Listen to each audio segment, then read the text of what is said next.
La habitación estaba en silencio.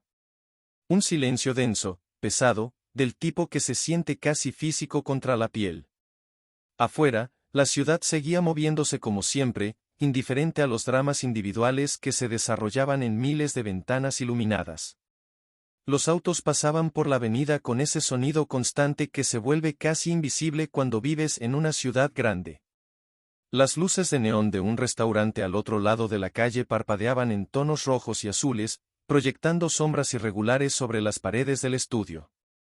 Adentro, en el tercer piso de un edificio antiguo pero bien conservado, el doctor Martín Saldívar sostenía entre sus manos un sobremanila que había llegado esa mañana sin remitente. El sobre había aparecido en su buzón personal, no en el del consultorio. Eso ya era extraño. Nadie enviaba correspondencia a su domicilio. Todo llegaba al consultorio, filtrado por su secretaria, organizado, etiquetado, predecible. Pero esto era diferente. Lo había dejado sobre el escritorio durante horas, mirándolo de reojo mientras fingía trabajar en otros papeles, revisando estudios médicos, firmando recetas, respondiendo correos electrónicos que no requerían su atención inmediata. Algo en ese sobre le producía una incomodidad que no podía nombrar. Era como una presencia en la habitación, algo que exigía ser atendido pero que al mismo tiempo quería evitar a toda costa. Finalmente, cerca de las 9 de la noche, cuando la ciudad ya había caído en esa quietud particular de los días entre semana, rompió el sello. Sus dedos temblaban ligeramente mientras rasgaba el papel manila. Dentro había un manuscrito antiguo, fotocopiado, con márgenes amarillentos que delataban su edad. Solo una página. Una sola página mecanografiada con una máquina de escribir vieja, de esas que dejaban pequeñas imperfecciones en las letras, donde algunas teclas golpeaban el papel con más fuerza que otras, creando un texto con personalidad propia, casi orgánico. El papel tenía ese olor particular de los documentos antiguos, una mezcla de humedad y tiempo transcurrido. Comenzó a leer. Las primeras líneas hablaban de un caso médico, uno que él conocía bien. Demasiado bien. Su corazón comenzó a acelerarse sin que pudiera controlarlo. Sintió como el aire se le hacía denso en los pulmones, como si la habitación hubiera perdido oxígeno de repente. Sus ojos recorrieron las palabras lentamente, casi con miedo de lo que podrían revelar las siguientes líneas. Y al llegar al final del primer párrafo, sus manos comenzaron a temblar de verdad, no ese temblor superficial de antes, sino algo más profundo, algo que venía desde el centro de su cuerpo. No era posible. Eso no podía ser cierto. Pero ahí estaba, escrito con una precisión quirúrgica que solo alguien que había estado ahí, que había visto los expedientes, que conocía cada detalle, podría haber logrado. Cada fecha, cada hora, cada decisión documentada con una exactitud que hacía imposible negar su autenticidad. La página no lo acusaba directamente. No usaba su nombre. No decía Dr. Martín Saldívar cometió negligencia médica. Pero él sabía. Sabía con una certeza absoluta que esa página hablaba de él, de aquella noche, de aquella decisión que había tomado 17 años atrás y que había empujado tan profundo en su memoria que casi había logrado convencerse de que nunca había ocurrido. Y sabía, con una claridad brutal que le cortaba la respiración, que lo que había hecho, lo que siempre había creído correcto, lo que había justificado 1000 veces en su mente durante las noches de insomnio que venían después, había sido una injusticia. Dejó caer el papel sobre el escritorio como si quemara. Se llevó las manos a la cara, sintiendo el calor de sus propias palmas contra las mejillas frías. Sus dedos presionaron contra sus ojos cerrados hasta ver pequeñas explosiones de luz. ¿Cómo había llegado esto hasta él? ¿Quién sabía? ¿Quién había investigado? ¿Quién había decidido que después de 17 años, después de casi 2 décadas de silencio, era momento de que él recordara? Y sobre todo, una pregunta más oscura, más honesta, una que venía desde un lugar dentro de él que prefería no reconocer, ¿cuánto tiempo más había creído que podría mantener esto enterrado? Si tú leyeras una sola página que desmontara toda tu vida, toda tu carrera, todo aquello por lo que te respetan, toda la imagen que has construido durante décadas de trabajo y sacrificio, ¿tendrías el valor de enfrentarlo? ¿O cerrarías los ojos y esperarías que desapareciera por sí solo?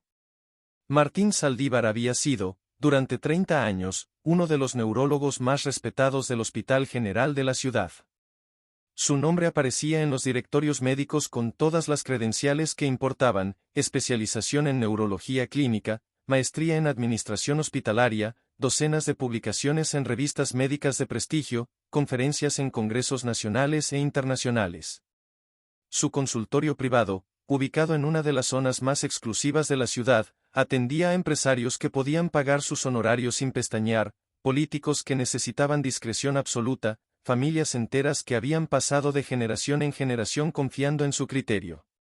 Las paredes de su consultorio estaban decoradas con diplomas enmarcados, fotografías con personalidades importantes, reconocimientos de asociaciones médicas. Tenía una secretaria que llevaba 15 años trabajando con él, una asistente que manejaba su agenda con precisión militar, un equipo de enfermeras que lo admiraban no solo por su conocimiento sino por su trato humano con los pacientes. Pero todo eso, toda esa reputación que brillaba sin manchas visibles, había comenzado a construirse sobre una decisión que tomó una noche de marzo, 17 años atrás. Una noche que, durante mucho tiempo, Martín había logrado relegar a una esquina oscura de su memoria, visitándola solo en esos momentos de debilidad que aparecían en las madrugadas cuando no podía dormir. Esa noche, Martín era jefe de urgencias neurológicas en el Hospital General. Tenía 38 años, ambición desmedida, y estaba en ese punto de su carrera donde cada decisión parecía tener el peso de definir su futuro. Había trabajado 15 años para llegar a ese puesto. Había sacrificado fines de semana, cumpleaños, aniversarios. Había dormido en el hospital más noches de las que podía contar. Había estudiado mientras otros descansaban. Y finalmente estaba ahí, en una posición de autoridad, tomando decisiones que importaban, siendo respetado por colegas que antes apenas lo notaban. Esa noche de marzo llegó al hospital cerca de las 9. Había llovido durante toda la tarde, una de esas lluvias persistentes que hacen que el tráfico se vuelva caótico y que las calles se inunden en las zonas bajas de la ciudad. El hospital estaba más lleno de lo normal. Accidentes de tráfico, principalmente. Gente que perdía el control en calles mojadas, colisiones en intersecciones donde la visibilidad era pésima. La sala de urgencias era un mar de camillas, familiares angustiados, médicos moviéndose rápido de un paciente a otro. Martín revisaba expedientes cuando llegó la llamada de paramédicos. 2 pacientes con síntomas de evento cerebrovascular venían en camino. Ambos graves. Ambos necesitarían atención inmediata. El primero en llegar fue un hombre de 42 años, ejecutivo de una empresa automotriz importante. Llegó en ambulancia privada, acompañado de su esposa vestida con ropa elegante y un asistente personal que ya estaba haciendo llamadas telefónicas. El hombre había sufrido un derrame cerebral menor durante una cena de negocios. Sus síntomas eran claros: dificultad para hablar, debilidad en el lado derecho, confusión. Pero estaba consciente, podía responder preguntas básicas. Tenía seguro médico privado de cobertura amplia, el tipo de seguro que cubría todo sin hacer preguntas. Su expediente ya venía medio listo, digitalizado, con historial médico completo. 15 minutos después llegó el segundo paciente. Un maestro de secundaria de 51 años llamado Ramiro Ochoa. Llegó en ambulancia pública, acompañado de su esposa, una mujer menuda con ojos asustados que apretaba un bolso viejo contra su pecho. Ramiro presentaba los mismos síntomas que el ejecutivo, quizás incluso más graves. Había colapsado en su casa mientras corregía exámenes. Su esposa había llamado a la ambulancia de inmediato, pero el tráfico por la lluvia había retrasado su llegada. Cuando finalmente entró en urgencias, Ramiro apenas podía mantener los ojos abiertos. Su lado izquierdo no respondía. Las palabras que intentaba formar salían distorsionadas, incomprensibles. No tenía seguro privado. Era paciente del sector público, uno más en la lista interminable de personas que dependían del sistema de salud gratuito, sobrecargado, insuficiente. Ambos necesitaban atención inmediata. Ambos necesitaban el único equipo de resonancia magnética disponible esa noche. El otro equipo estaba en mantenimiento desde hacía una semana, una situación que Martín había reportado múltiples veces a la administración sin recibir respuesta. El protocolo era claro, estaba escrito en los manuales que todos los médicos conocían de memoria, el primero en llegar tenía prioridad. Punto. No había ambigüedad. El maestro había llegado segundo, pero no por mucho. La diferencia era de 15 minutos, tal vez menos si considerabas el tiempo que tomó procesar al ejecutivo. En una situación ideal, con dos equipos funcionando, no habría sido problema. Pero esa noche no era una situación ideal. Esa noche, Martín tenía que elegir. Se quedó mirando los dos expedientes sobre el mostrador de urgencias. A su izquierda, el ejecutivo. A su derecha, el maestro. Las enfermeras esperaban su decisión. Los minutos pasaban. Cada segundo contaba cuando se trataba del cerebro. Cada minuto de retraso podía significar daño irreversible. Martín sabía eso mejor que nadie. Había visto casos donde 5 minutos hacían la diferencia entre recuperación completa y discapacidad permanente. Sabía exactamente qué estaba en juego. Y entonces, en ese momento crucial, algo en su mente hizo un cálculo que no era completamente médico. Pensó en el ejecutivo, en sus conexiones, en la empresa para la que trabajaba. Pensó en el asistente personal haciendo llamadas, en la esposa que probablemente conocía gente importante. Pensó en cómo ese caso sería visible, evaluado, discutido. Pensó en cómo un buen resultado fortalecería su reputación, en cómo esas conexiones podrían abrirle puertas. Y pensó en el maestro, en su esposa asustada, en el hecho de que era solo un nombre más en la lista interminable de pacientes del sector público. Un paciente que, si las cosas salían mal, sería solo una estadística más. Nadie preguntaría. Nadie investigaría demasiado. Sería lamentable, sí, pero comprensible. Así funcionaba el sistema. Martín dio la orden. El ejecutivo pasaría primero. Lo justificó en su mente de inmediato, el ejecutivo había llegado primero, técnicamente. 15 minutos, sí, pero primero al fin y al cabo. Además, sus síntomas parecían más agudos, más críticos. Eso lo escribiría en el expediente. Eso firmaría. Lo escribió con letra clara, sin dudar, con la confianza de alguien que ha tomado miles de decisiones médicas y sabe cómo documentarlas. Explicó a las enfermeras que el maestro podía esperar media hora más sin riesgo grave según su evaluación. Les dijo que mantuvieran sus signos vitales monitoreados, que le dieran los estabilizadores necesarios. Les dijo que en cuanto el primer paciente saliera de resonancia, procesarían al segundo de inmediato. El ejecutivo fue llevado a resonancia. El procedimiento tomó 28 minutos. Martín supervisó personalmente. Los resultados mostraron un derrame menor, tratable, con buen pronóstico. Iniciaron el tratamiento de inmediato. El hombre estaría bien. Se recuperaría completamente. Su esposa lloró de alivio. El asistente personal le agradeció a Martín efusivamente, le dio su tarjeta, le dijo que si alguna vez necesitaba algo, lo que fuera, podía contar con ellos. Martín sonrió profesionalmente, dijo que solo estaba haciendo su trabajo, que se alegraba de poder ayudar. Cuando finalmente preparaban a Ramiro para entrar en resonancia, 37 minutos después de que llegara, su condición había empeorado. Las enfermeras reportaron cambios en sus signos vitales. Martín se acercó a la camilla y vio de inmediato lo que había pasado. Ramiro había sufrido un segundo evento cerebrovascular mientras esperaba.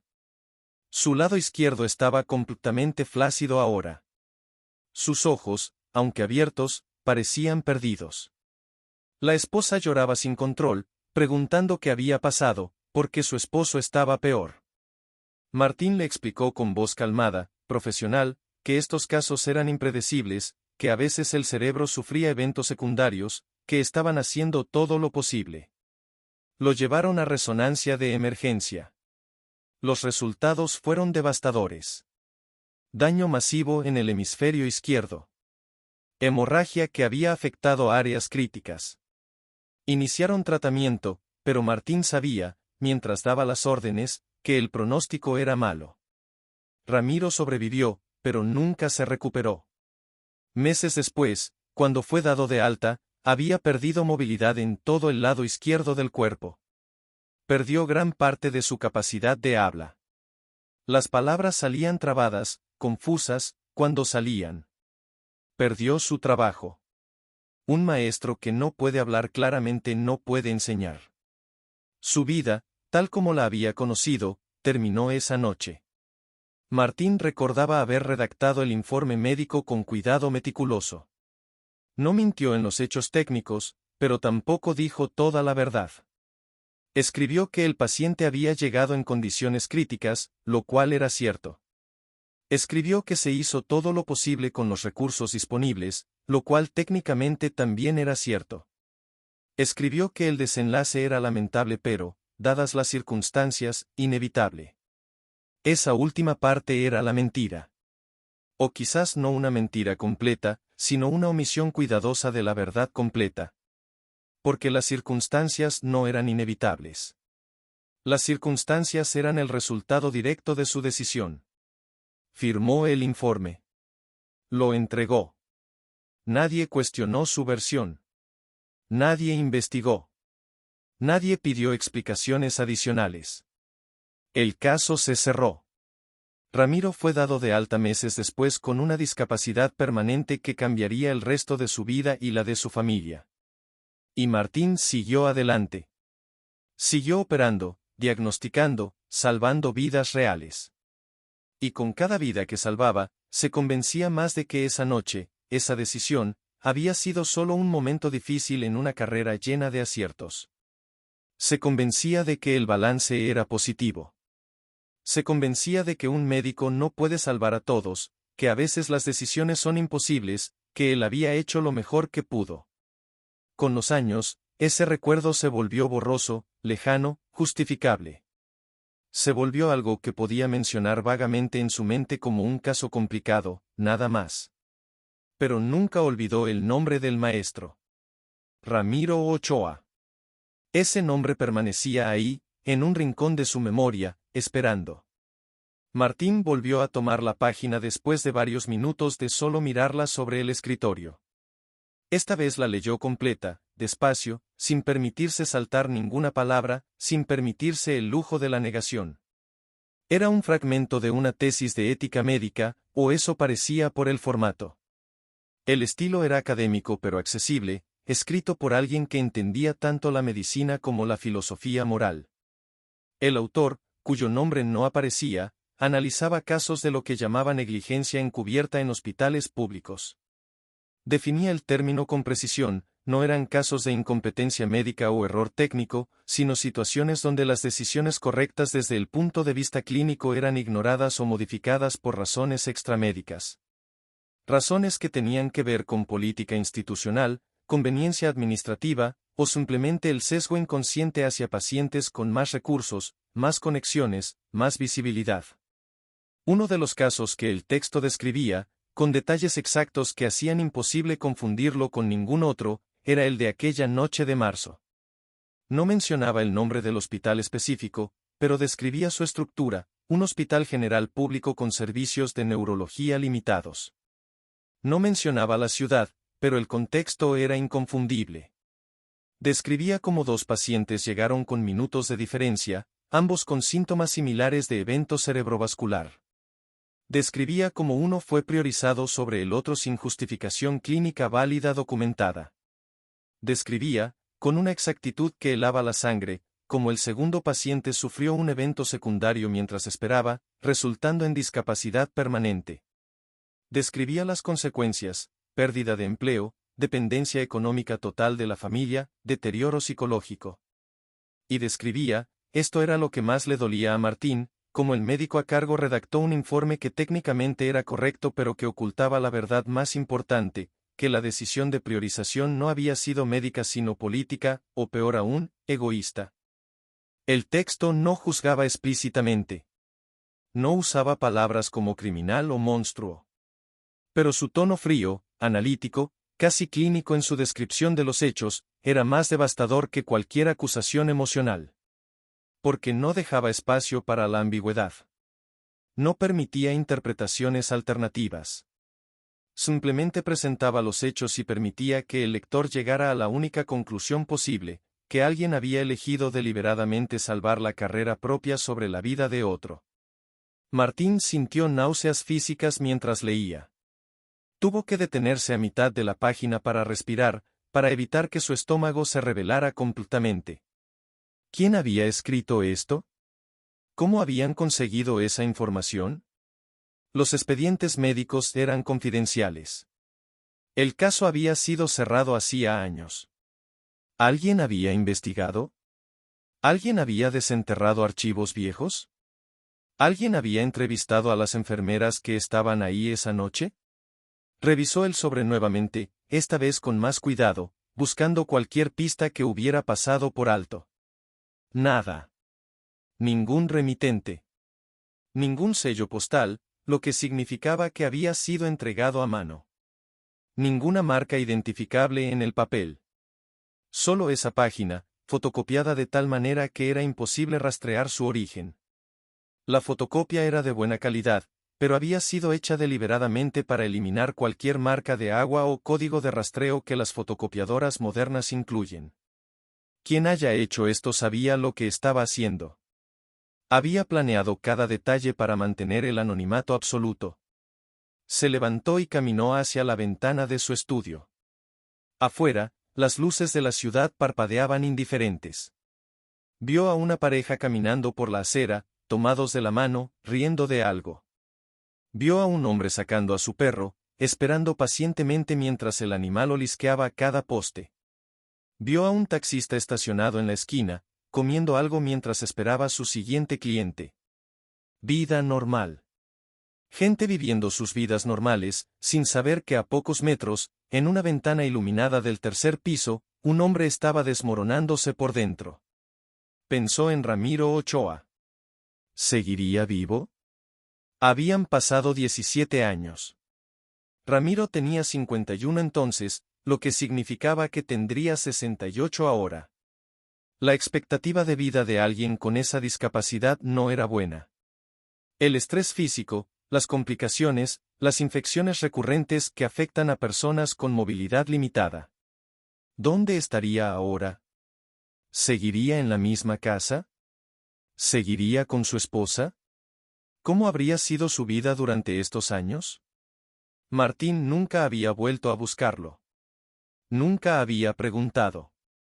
Después de que Ramiro fue dado de alta, simplemente desapareció de su conciencia activa.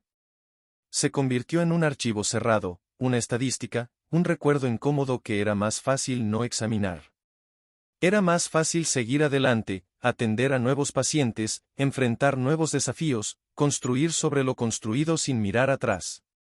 Pero ahora, sosteniendo esa página, parado frente a esa ventana, Martín fue obligado a recordar cada detalle de aquella noche con una claridad brutal. Recordó la cara de la esposa de Ramiro, una mujer que no tendría más de 45 años entonces, con el pelo recogido en una cola de caballo, usando un suéter tejido a mano que se veía viejo pero limpio. Recordó sus ojos, enormes y asustados, siguiéndolo con cada movimiento mientras él revisaba a su esposo. Recordó cómo ella le había preguntado, con voz temblorosa, si Ramiro estaría bien. Y recordó cómo él le había respondido, con voz tranquila y profesional, entrenada en décadas de dar malas noticias de la mejor manera posible, que estaban haciendo todo lo posible, que su esposo estaba en buenas manos, que confiara en el equipo médico. Recordó cómo ella le había agradecido, incluso después del diagnóstico devastador, incluso cuando le explicaron que Ramiro nunca volvería a ser el mismo. Ella había tomado su mano y le había dicho gracias doctor, gracias por intentarlo. Y él había permitido que ella creyera esa mentira. Había permitido que ella creyera que realmente habían hecho todo lo posible, que no había nada más que pudiera haberse hecho, que el destino simplemente había sido cruel con ellos. Esa noche, después de que Ramiro fuera trasladado a la unidad de recuperación, después de completar todo el papeleo, después de dar instrucciones al equipo nocturno, Martín se fue a casa. Condujo su auto por calles todavía mojadas de la lluvia, escuchando música clásica en la radio. Llegó a su casa cerca de la medianoche. Elena, su esposa, había dejado la cena guardada para él. Calentó el plato en el microondas, comió mientras revisaba sus correos electrónicos, se duchó, se metió en la cama. Durmió sin problemas.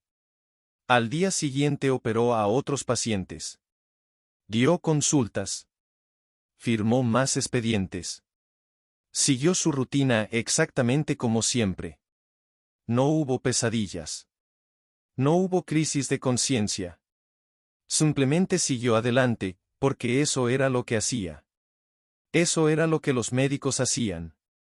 No podían quedarse estancados en cada caso difícil o se volverían locos. Pero ahora, 17 años después, parado frente a esa ventana con esa página en su mano, Martín comprendía algo con una claridad que le cortaba la respiración. No había sido un caso difícil. Había sido una elección. Una elección deliberada.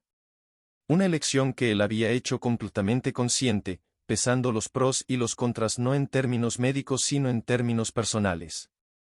Había elegido su conveniencia sobre la vida de otro ser humano.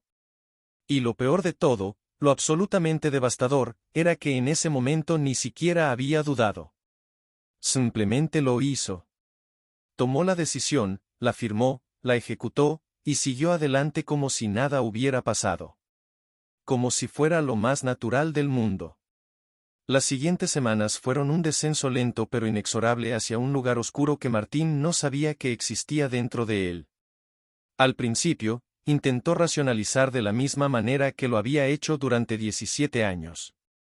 Se dijo a sí mismo que todos los médicos tomaban decisiones difíciles.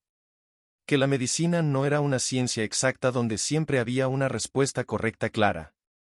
Que trabajar en un sistema de salud sobrecargado, con recursos insuficientes, significaba hacer concesiones constantemente. Que él había salvado a cientos, probablemente miles de pacientes después de eso. ¿No contaba eso?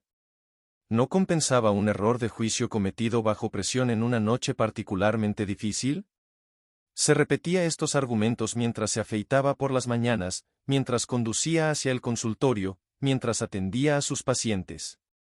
Trataba de convencerse de que la página era una exageración, que quien la había escrito estaba siendo injusto, que estaba juzgando desde la comodidad de la retrospección sin entender la presión real del momento. Pero la palabra error no encajaba correctamente en su mente, no importaba cuántas veces intentara usarla. Porque un error implica ignorancia, implica que no sabías lo que estabas haciendo, que actuaste sin información completa, que si hubieras sabido más habrías decidido diferente. Y él sí lo sabía.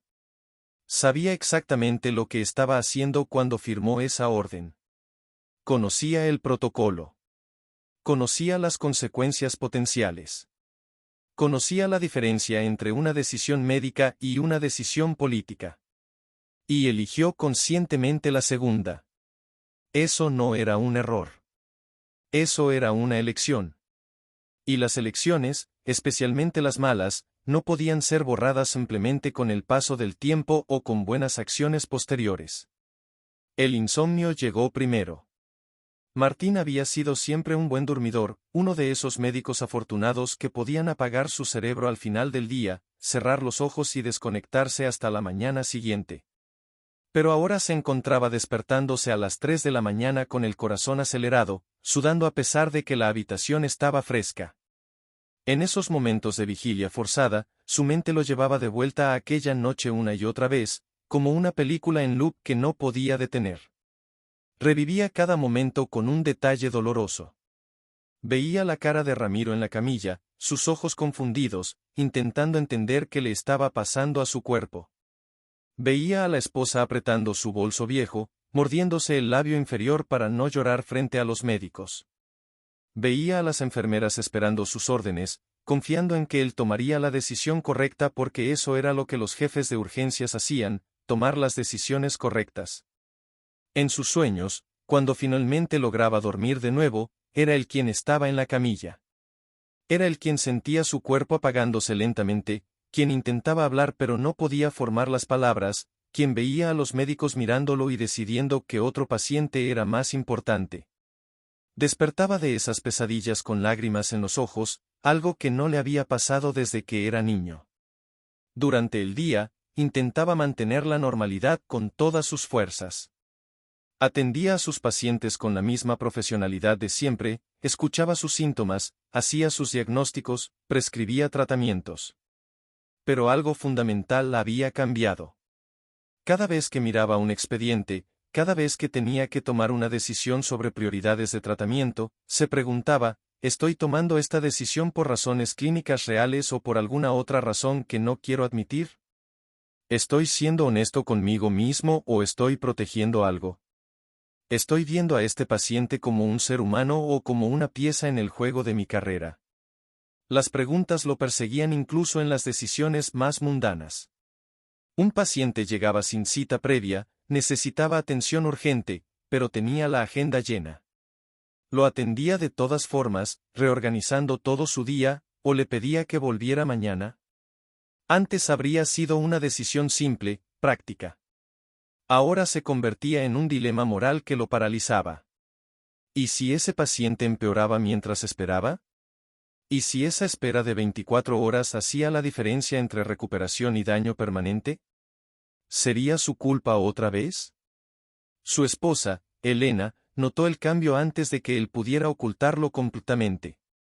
Llevaban 32 años casados, habían atravesado juntos las dificultades de la carrera médica, las noches interminables cuando él era residente, los años de construir su consultorio desde cero.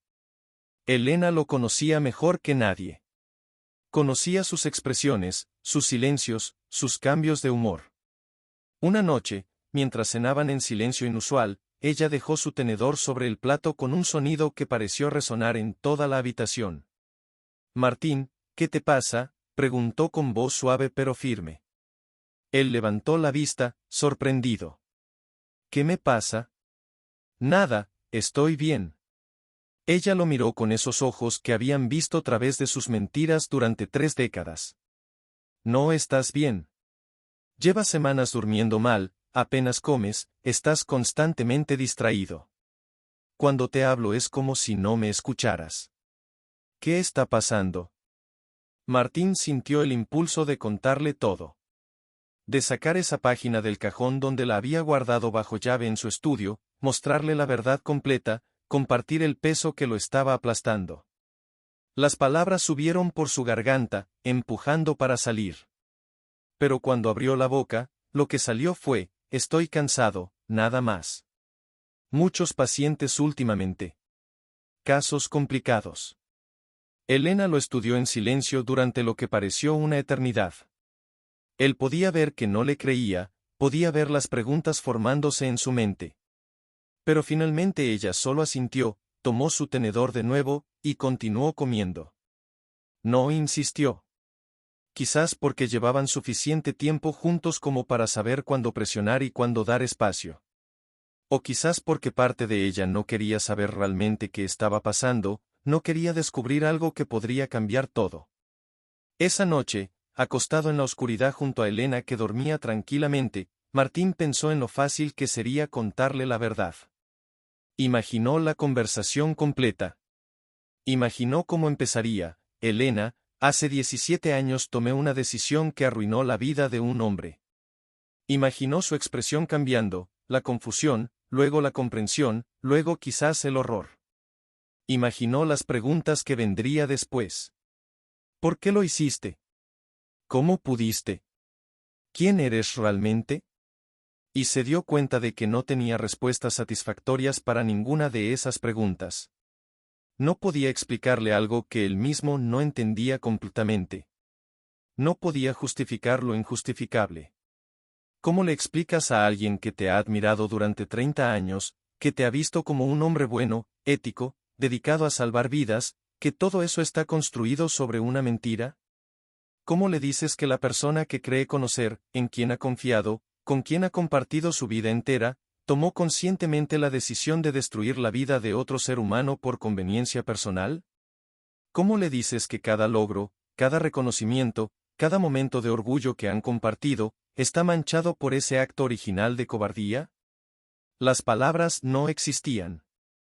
O existían, pero pronunciarlas significaría destruir no solo su propia imagen sino también la confianza, el respeto, el amor que Elena sentía por él. Y Martín no estaba seguro de estar listo para eso. Intentó investigar quién había enviado la página, aunque sabía que probablemente era inútil. Llamó discretamente a colegas del hospital donde había ocurrido el incidente. Preguntó, con el tono casual de alguien haciendo conversación, si habían escuchado de auditorías recientes, de investigaciones sobre casos antiguos, de estudiantes o investigadores haciendo estudios retrospectivos. Nadie sabía nada. O al menos eso decían. Buscó en Internet cualquier referencia a tesis sobre negligencia médica encubierta. Encontró docenas, cientos quizás, pero ninguna que pareciera relacionada específicamente con su caso. Revisó viejos contactos, enfermeras que habían trabajado con él esa noche, pero muchas ya no estaban en el hospital, algunas se habían jubilado, otras se habían mudado a otras ciudades. Las que encontró no recordaban esa noche específicamente. Habían pasado 17 años. Miles de pacientes. ¿Cómo recordar uno en particular? La incertidumbre era, en algunos sentidos, peor que una acusación directa. Porque si alguien lo sabía, si alguien había investigado lo suficiente como para escribir esa página con esos detalles precisos, ¿qué estaban esperando? ¿Por qué solo enviaron una página? ¿Por qué no ir directamente a la junta médica, a las autoridades, a los medios? ¿Era una advertencia? ¿Un juego psicológico? ¿O simplemente alguien que quería que él viviera con eso, con la culpa, sin resolución, sin posibilidad de redención o castigo claro? Tal vez eso era precisamente el punto. Tal vez quien envió esa página entendía que el peor castigo no era la exposición pública sino la tortura privada de saber la verdad y no poder escapar de ella. Una tarde particularmente difícil, después de cancelar todas sus citas porque simplemente no podía concentrarse, Martín condujo hasta el hospital donde había trabajado aquella noche. No había estado ahí en años. El edificio seguía siendo el mismo desde afuera, la misma estructura de concreto gris, las mismas ventanas pequeñas, el mismo letrero con el nombre institucional. Pero todo lo demás había cambiado. Estacionó su auto en el parking de visitantes y caminó hacia la entrada de urgencias. Adentro, nada era reconocible. Habían remodelado completamente. Nuevos pisos, nuevas paredes, nueva señalética. El mostrador de recepción estaba en un lugar diferente. Los pasillos habían sido reconfigurados. Era como visitar un lugar de tus recuerdos solo para descubrir que ya no existe. Se sentó en la sala de espera, entre familias angustiadas que probablemente tenían sus propias crisis desarrollándose. Observó el ir y venir de médicos jóvenes, ninguno de los cuales lo reconoció. ¿Por qué lo harían? Él era solo otro hombre de mediana edad sentado en la sala de espera. Vio a una enfermera consolando a una mujer que lloraba. Vio a un niño con el brazo enyesado, jugando con su teléfono mientras esperaba. Vio a un anciano dormitando en su silla de ruedas, con una manta sobre las piernas. Vida y muerte, dolor y esperanza, todo mezclándose en ese espacio liminal donde la gente viene cuando algo sale terriblemente mal. Y se preguntó cuántos de esos médicos jóvenes que pasaban apurados estaban, en ese momento, tomando decisiones que los perseguirían años después. Se preguntó cuántos de ellos estaban haciendo concesiones, pequeñas o grandes, que justificaban en sus mentes como necesarias pero que en el fondo sabían que estaban mal. Se preguntó si él era el único tan débil como para no poder soportar el peso de sus propias elecciones, o si todos los médicos, todos los profesionales que toman decisiones que afectan vidas, cargan con demonios similares. La diferencia era que la mayoría probablemente había aprendido a vivir con ellos, a compartimentalizar, a seguir adelante. Él había logrado hacerlo durante 17 años. Pero esa página había roto algo fundamental en su capacidad de autoengaño. Ya no podía mirar esa decisión como un error comprensible. Ahora la veía exactamente por lo que era, una traición a todo lo que la medicina supuestamente representaba. El momento que cambió todo, el momento en que la verdad completa se reveló en toda su dimensión devastadora, llegó de la manera más inesperada. Fue Elena quien, sin saberlo, sin tener idea de la tormenta que estaba desatando, empujó a Martín hacia la comprensión final de lo que había hecho. Una noche de domingo, mientras Elena revisaba papeles viejos en el estudio para hacer espacio en los archiveros, encontró un recorte de periódico que Martín había guardado años atrás. Estaba en un folder viejo, entre documentos médicos antiguos que él nunca había organizado completamente. El recorte era pequeño, casi insignificante, del tipo que los periódicos locales publican en sus páginas interiores cuando necesitan llenar espacio. Era un artículo sobre un maestro de secundaria que había recibido un reconocimiento póstumo por su dedicación extraordinaria a la educación. El nombre era Ramiro Ochoa. La fecha del artículo era de hace 3 años. Elena no sabía quién era Ramiro Ochoa. No sabía por qué Martín había guardado ese recorte. Probablemente pensó que era un expaciente, alguien a quien Martín había tratado y cuyo caso le había importado particularmente. Los médicos a veces hacían eso, guardar recuerdos de pacientes que los habían afectado de alguna manera. Ella le mostró el recorte a Martín esa noche, mientras él leía en el sofá. Encontré esto entre tus papeles viejos, dijo con tono casual. ¿Quién era? Martín tomó el recorte con manos que inmediatamente comenzaron a temblar. Tuvo que usar ambas manos para mantenerlo quieto mientras leía, aunque ya sabía lo que decía. Lo había leído docenas de veces cuando apareció en el periódico hace 3 años, había recortado cuidadosamente el artículo, lo había guardado en ese folder, y luego lo había intentado olvidar. El artículo era corto, apenas 3 párrafos. Explicaba que Ramiro Ochoa, maestro de secundaria durante más de 20 años, había fallecido a los 65 años después de una larga enfermedad. Mencionaba que a pesar de haber sufrido un derrame cerebral que lo dejó parcialmente discapacitado, Ramiro había seguido intentando enseñar de cualquier forma posible. Había adaptado su método a su nueva condición, trabajando desde casa con estudiantes que lo visitaban después de clases. Había desarrollado materiales escritos para compensar su dificultad para hablar. Había seguido luchando, seguido enseñando, seguido dedicándose a lo único que le daba sentido a su vida, hasta que su cuerpo finalmente ya no pudo más. El artículo mencionaba a su esposa, Beatriz, que había cuidado de él durante 14 años con una dedicación que sus vecinos describían como heroica. Mencionaba a sus 2 hijas, que ahora eran adultas. Una de ellas, con una ironía que cortaba como un cuchillo, era médica especializada en neurología. La otra era trabajadora social en un centro de rehabilitación para personas con discapacidades. Ambas habían dedicado sus vidas profesionales a ayudar a personas como su padre. El artículo terminaba con una cita de la hija mayor: mi padre nos enseñó que la vida puede cambiar en un instante, pero que lo que defines no son las circunstancias sino cómo respondes a ellas. Él respondió con dignidad, con amor, con determinación. Y nosotras intentamos honrar esa lección cada día. Martín sintió que algo se rompía dentro de él mientras leía esas palabras. No era algo dramático, no era un colapso súbito. Era más bien como si una presa que había estado conteniendo agua durante 17 años finalmente cediera, no de golpe sino desarrollando una grieta que se expandía lentamente hasta que toda la estructura se desmoronaba. Ramiro había muerto. Hacía 3 años. Y durante esos 3 años, Martín había seguido viviendo en ignorancia voluntaria, sin saber, sin preguntar, sin permitirse pensar demasiado en las consecuencias de su decisión. Elena lo miraba con preocupación. Martín, ¿estás bien? Te pusiste pálido. ¿Quién era este hombre? Martín no podía hablar. Las palabras estaban ahí, empujando para salir, pero su garganta estaba completamente cerrada. Finalmente logró decir: un paciente. De hace años. Un caso difícil.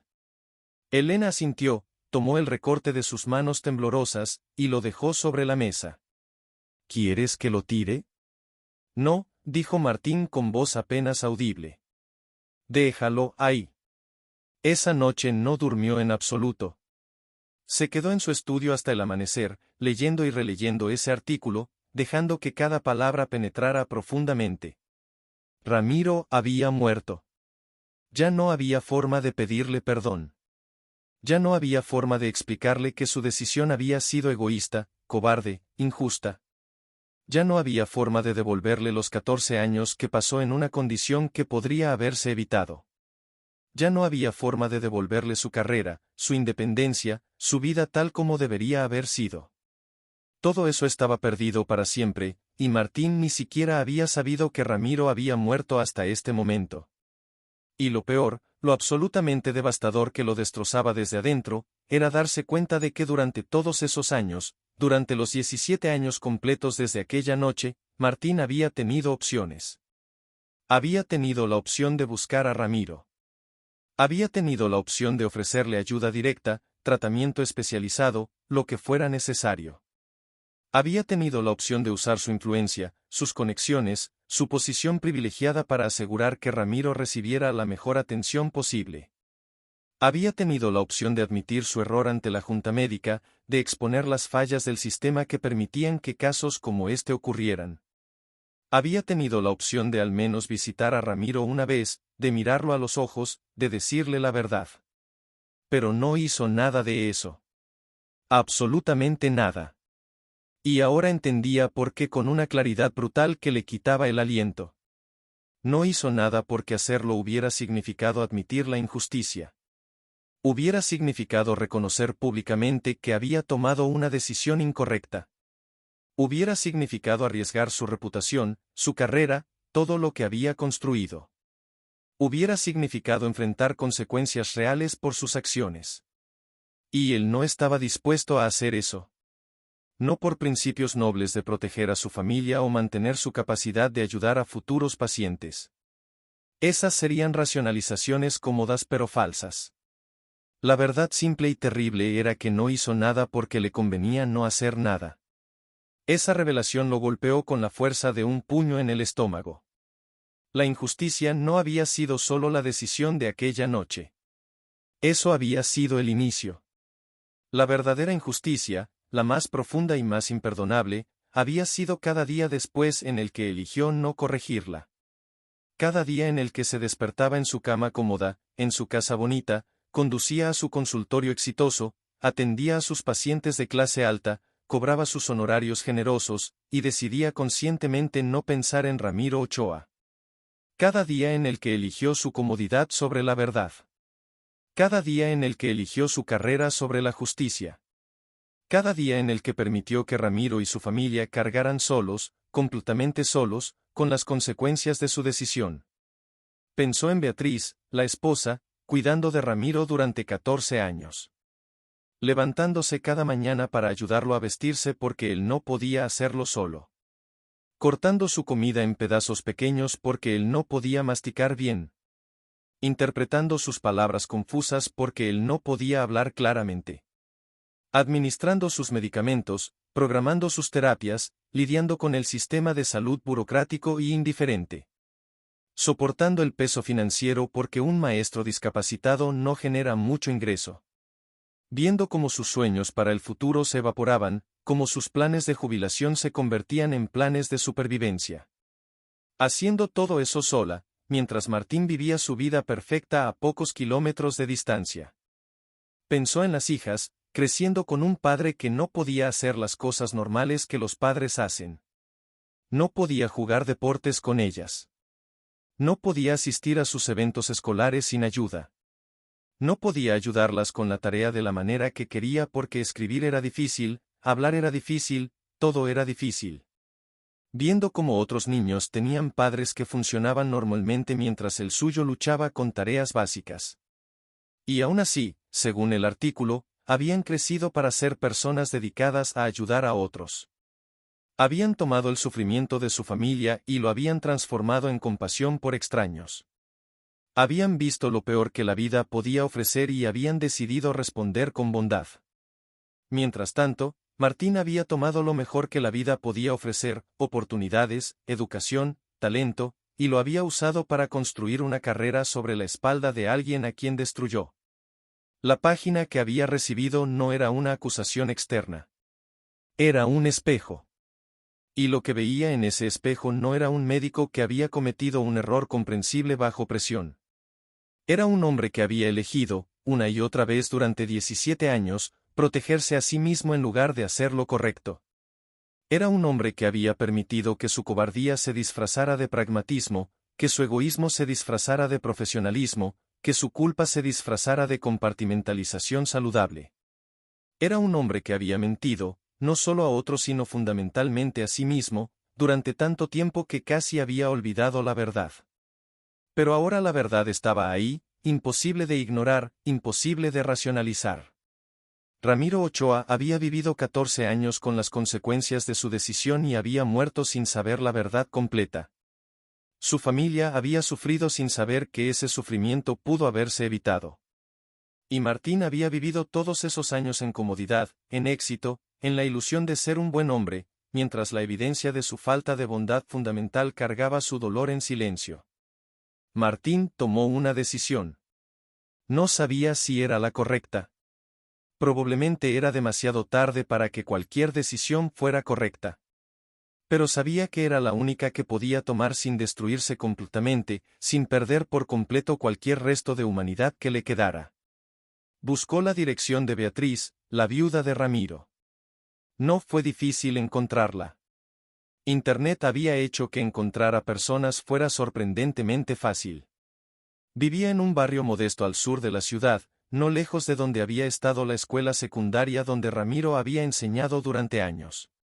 Una casa pequeña con un jardín cuidado, flores plantadas en macetas de barro, un camino de piedras que llevaba a la puerta principal. Martín estuvo estacionado frente a la casa durante casi una hora, incapaz de salir del auto, incapaz de dar el siguiente paso. Sus manos agarraban el volante con tanta fuerza que sus nudillos se habían puesto blancos. Podía sentir su corazón latiendo en su garganta. ¿Qué iba a decir? ¿Cómo empiezas una conversación así? ¿Cómo tocas la puerta de alguien a quien destruiste y dices hola, arruiné tu vida hace 17 años y acabo de venir a decirte? No había protocolo para esto. No había guión. No había manual de cómo enfrentar las consecuencias de tus peores decisiones cuando finalmente dejas de huir de ellas. Vio a una mujer salir de la casa de al lado, regar sus plantas, mirar en su dirección con curiosidad. Probablemente parecía sospechoso, un hombre de mediana edad sentado solo en un auto, mirando fijamente una casa. Finalmente, antes de que pudiera convencerse de dar marcha atrás y huir de nuevo, abrió la puerta del auto y salió. Sus piernas estaban temblorosas mientras caminaba por el camino de piedras hacia la puerta. Cada paso parecía requerir un esfuerzo consciente, como si estuviera caminando contra un viento fuerte que solo él podía sentir. Llegó a la puerta. Su mano se extendió hacia el timbre. Se quedó suspendida ahí durante segundos que parecieron eternos. Y finalmente, antes de que pudiera cambiar de opinión, presionó el botón. Escuchó pasos adentro. Pasos lentos, cuidadosos, de alguien que no tiene prisa o cuyas rodillas ya no funcionan como antes. La puerta se abrió. La mujer que apareció era la misma de su recuerdo, pero el tiempo había dejado huellas profundas en su rostro. Tenía el pelo completamente gris ahora, recogido en un moño simple. Arrugas profundas alrededor de sus ojos y boca. Manos que mostraban años de trabajo. Pero sus ojos eran los mismos, todavía tenían esa mirada directa, esa inteligencia tranquila. Lo miró con curiosidad, sin reconocerlo. ¿Sí? ¿En qué puedo ayudarlo? Martín se presentó. Su voz sonaba extraña incluso para él, temblorosa, insegura. Dijo su nombre completo. Dijo que había sido médico en el Hospital General. Dijo la fecha, marzo, hace 17 años. Dijo que había atendido a su esposo esa noche. Vio cómo el reconocimiento aparecía lentamente en los ojos de ella. Fue como ver capas de memorias siendo removidas una por una hasta llegar a ese momento específico enterrado bajo años de otras experiencias. Vio cómo su expresión cambiaba de curiosidad neutral a confusión. ¿Por qué este doctor estaría ahí después de tanto tiempo? Luego vio algo parecido al miedo aparecer. Algo en su postura se puso tensa, defensiva. La mujer no lo invitó a pasar. No abrió la puerta más amplia. Se quedó ahí, en el umbral, con una mano en el marco de la puerta como si estuviera lista para cerrarla en cualquier momento. Quedaron así, separados por apenas 1 metro pero por un abismo de experiencias completamente diferentes. Martín buscó las palabras. Las había ensayado en su mente durante el camino, pero ahora todas parecían inadecuadas, insuficientes, vacías. Finalmente, decidió simplemente decir la verdad. Sin adornos. Sin justificaciones. Solo la verdad cruda. Señora Beatriz, dijo, vengo a decirle algo que debí haberle dicho hace 17 años. Aquella noche en el hospital, cuando su esposo llegó, tomé una decisión que no debí tomar. Había otro paciente que llegó minutos antes. El protocolo indicaba que su esposo debía ser atendido en cierto orden, pero yo prioricé al otro paciente. No lo hice por razones médicas. Lo hice porque el otro paciente tenía conexiones, tenía un seguro privado, tenía visibilidad. Pensé que sería mejor para mi carrera. Si hubiera seguido el protocolo correcto, si hubiera atendido a su esposo primero como debía, quizás el segundo evento cerebrovascular no habría ocurrido. Quizás él no habría quedado discapacitado. Quizás su vida habría sido completamente diferente. No lo sé con certeza, la medicina no ofrece certezas, pero sé que tomé la decisión incorrecta por razones incorrectas. Y lo siento. Siento profundamente lo que mi decisión le causó a él, a usted, a sus hijas. La mujer lo miró en silencio durante lo que pareció una eternidad. Martín podía ver emociones pasando por su rostro como nubes movidas por el viento. Sorpresa. Confusión. Comprensión. Algo que podría haber sido enojo o podría haber sido dolor, era difícil distinguir. Finalmente, ella habló. Su voz era tranquila, pero había algo de acero en ella. ¿Por qué?, preguntó simplemente. ¿Por qué ahora? ¿Por qué después de 17 años, después de que Ramiro ya no está aquí para escucharlo, después de que ya no puede cambiar nada, viene a decirme esto? ¿Qué espera que haga con esta información? Martín no tenía respuesta. No había pensado más allá de ese momento. No había considerado qué pasaría después. Solo sabía que necesitaba decirlo, necesitaba que alguien supiera la verdad, necesitaba dejar de cargar esa mentira solo. Pero escuchándola formular la pregunta, se dio cuenta de lo egoísta que era incluso este acto. Estaba ahí no para ayudarla a ella sino para aliviar su propia culpa. Estaba descargando su peso sobre ella, forzándola a lidiar con una verdad que no le traería ningún consuelo. Beatriz continuó, y con cada palabra Martín sentía como si estuviera siendo despojado de cualquier ilusión que le quedara. Me está diciendo, dijo ella con voz cada vez más firme, que durante años yo confié en que los médicos hicieron todo lo posible. Esa confianza fue lo único que me permitió seguir adelante. Me permitió cuidar de Ramiro sin resentimiento, porque creía que lo que le pasó fue solo mala suerte, solo el destino siendo cruel. Me permitió no odiar al sistema, no odiar a los médicos, no amargarme. Y ahora usted viene a decirme que todo eso fue mentira. Que el sufrimiento de mi esposo pudo haberse evitado. Que alguien decidió conscientemente que su vida valía menos que la de otro hombre. Que vivimos 14 años con esa discapacidad, con esa lucha diaria, con esa carga financiera y emocional, y todo porque a usted le convenía para su carrera. Martín sintió lágrimas quemándole los ojos. No lágrimas de autocompasión sino de reconocimiento de la verdad absoluta de lo que ella estaba diciendo. Intentó disculparse de nuevo, pero ella levantó la mano cortando sus palabras. No, dijo. No quiero su disculpa.